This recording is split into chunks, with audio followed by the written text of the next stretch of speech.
Russia's war in Ukraine is reaching a critical point. And I think we could soon hear some very terrible news. Now, I know for the first couple of months of this war, Russia's got smashed, but now it's regrouped.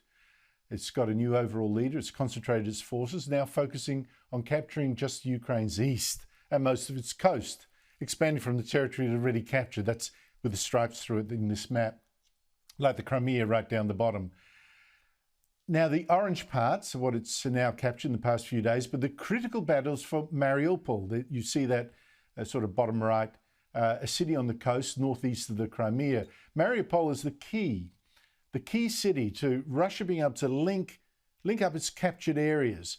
But for 50 days, Ukrainian soldiers there have held back the Russians, but they now hold just the industrial area of Azovstal, which is sort of industrial area that's got lots of places to hide, lots of tunnels, cellars. Russia is blasting that area to bits, even though thousands of refugees are hiding underground there. And there's not much left that's undamaged in that area, or in fact, in the rest of the city. And the Ukrainian troops say they can't last much longer. Звернення до світу. Це може бути нашим останнім зверненням. В нас, можливо, залишились лічені дні або години.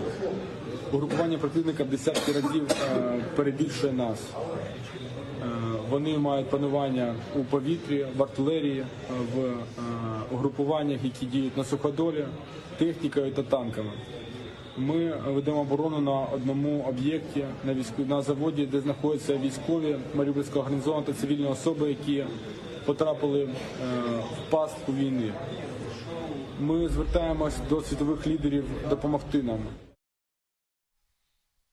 Now, Russian President Vladimir Putin, he desperately wants to announce some big victory in Ukraine by May 7. May 7 is when Russia holds its big annual parade to mark victory over Nazi Germany. And that has to be, for him, Mariupol. It'll be the only big city it has ever captured in this war. But Ukrainian President Volodymyr Zelensky is begging the world for more heavy weapons. So he needs these to push the Russians back, even as a shopping list. We need heavy artillery, armed vehicles, air defense systems, and combat aircraft. Artillery, 155 millimeters. Artillery shells, 152 millimeters, as many as possible. Multiple launch rocket systems, Grad, Smersh, Tornado, or M142 HIMARS. Armored vehicles, APC, infantry, fighting vehicles, others, tanks, T-72 or similar tanks from the USA or Germany. Joining me is General Jack Keane. He's a retired four-star general. He's a former Vice Chief of Staff of the US Army, now Chairman of the Institute for the Study of War. General Keane, thanks for your time. Looking at the map, it seems that Russia can come out of this war with what it at least can claim, to Russians at least, is a victory, a huge chunk of Ukrainian territory in the east and on the Black Sea coast. Is that how you see it? Yeah, well, certainly their strategic objective now, obviously after having failed at their main effort to topple the capital city of Kyiv and also to get the government to surrender and put in a pro-Russian government, after that has miserably failed, I think their strategic objective certainly is to deny Ukraine the use of their southern coast, and that's the Sea of Azov and also the Black Sea. And to do that, they want to focus on the Donbass region, which, so our audience understands, they have been there, the Russians and the separatists, since 2014. And it's been contested and stalemated, where the Russians have controlled 1/3 of that region. Now they want to take the other 2/3 and establish a land bridge to Crimea once they seize the city of Mariupol. That is their objective. The Ukrainians are standing in the way. The Ukrainians cannot be underestimated after the success that they've had. But the Russians outgun and outman Ukrainians here, much as they did in the northern campaign. However, the Russian supply lines are much shorter because Russia is close by, and the Ukrainian supply lines go all the way back to Poland, where all the U.S. NATO equipment is coming through. But nonetheless, the Russians are exhibiting some of the same problems, Andrew, with poor command and control, poor morale, logistics not being what they should be, and they made some small gains but not significant gains so far in this offensive. I'm hearing you very loud on the weaknesses still in the Russian army. It has, though, seemed to have changed tactics under its new overall commander. There are no risky advances now, no sort of, paratroop landings next to Kyiv or anything like that. And it's now blasting everything before they go in, which is something the Russians have done ever since World War II, of course. How can the Russians be stopped? Yeah, well, certainly the Russians are using heavy aerial and artillery bombardment in preparations for those advances. And I think the way they can be stopped is the Ukrainians have got to have the weapons necessary to kill tanks, to kill armored vehicles. They need the counter battery radar, which they have asked for, and they're just beginning to get, so that they can shoot down the artillery. And how that works is when artillery fires, the radar picks it up almost immediately, and you can return fire within seconds to kill the very artillery tubes that are shooting at you. And that is crucial to the Ukrainians being able to succeed, because Russia has a preponderance of artillery. That is one of their methods in history of warfare, and it's very crucial here. The other thing is the Ukrainians have got skill and will, Andrew, and that's been manifested, and certainly their courage, and they have imagination and creativity. All that said, it is going to be a tough fight, and no one knows what the outcome here is going to be. It's just going to unfold in front of us.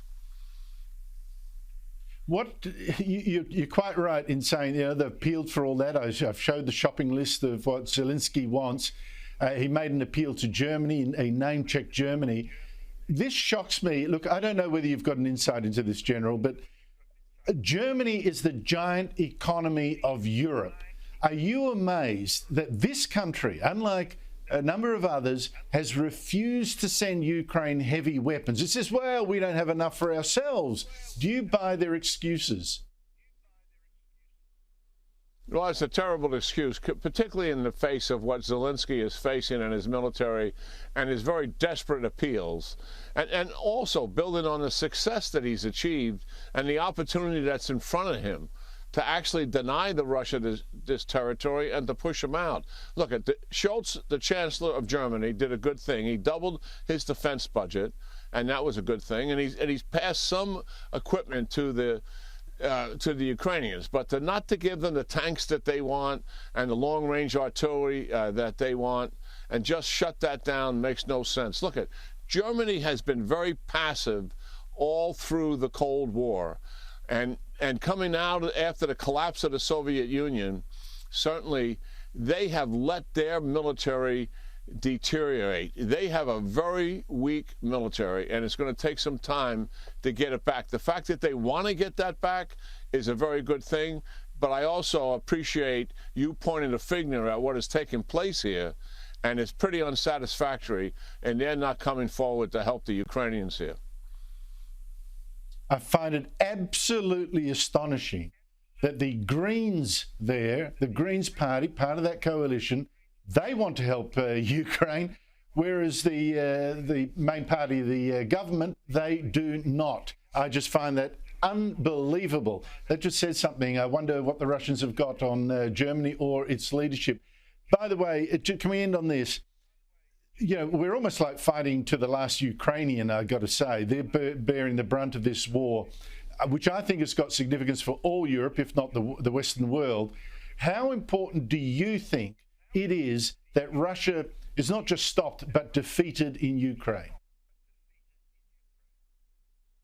Yeah, well, what's happening in Mariupol is certainly an indicator of what we're dealing with here with the Russians. By the way, they have already made an announcement on 9 May, which is Victory Day for them in Moscow, celebrating the defeat of Nazi Germany. They intend to have a military parade in Mariupol celebrating their victory in Mariupol as an indication of the strength of the Russian military. But When I look at what's happening here and the opportunity that Zelensky has given us, Andrew, he and his military, it's an opportunity to crush the Russian army in Ukraine. What better deterrent does NATO have than that the army would be crushed and they wouldn't be able to even think about conducting a further-on attack into a NATO country for a number of years until they recovered from that kind of a debacle. That's the opportunity that's in front of us, and all NATO nations should see that as in their national interest to help the Ukrainians defeat the Russian military in Ukraine. It's very interesting you point to that ambition to have a May 9 victory parade in Mariupol. I've already seen propaganda video coming from Russia of almost what you could see as a rehearsal, a tank column going through. They've got a few people, locals, by the side of the road, apparently welcoming the liberators. It seems to me a rehearsal for exactly what you say they're wanting for May 9 itself. General Jack Keane, thank you so much indeed for your time. Yeah, good talking to you, Andrew. Thank you.